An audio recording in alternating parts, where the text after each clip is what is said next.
Mahfud MD sebut kasus Brigadir J seperti ibarat tangani orang sulit melahirkan.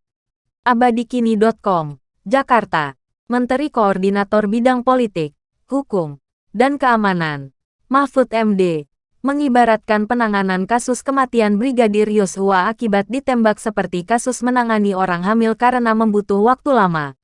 Kasus ini memang agak khusus seperti kasus orang menangani orang hamil yang mau melahirkan tapi sulit melahirkan, sehingga terpaksa dilakukan operasi sesar, ujar Mahfud dalam konferensi pers di Jakarta, Selasa tanggal 9 Agustus tahun 2022, malam.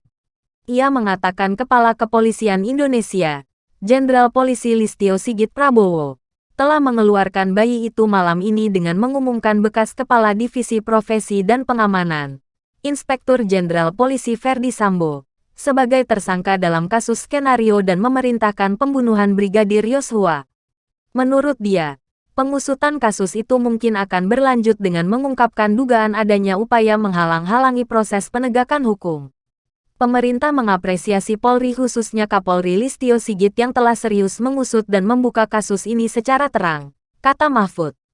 Sebelumnya, Prabowo mengungkap Sambo sebagai tersangka dalam kasus tewasnya Brigadir Nofriansyah Yosua Huta Barat atau Brigadir J di rumah dinas Sambo, yang berlokasi di Duren 3, Jakarta Selatan.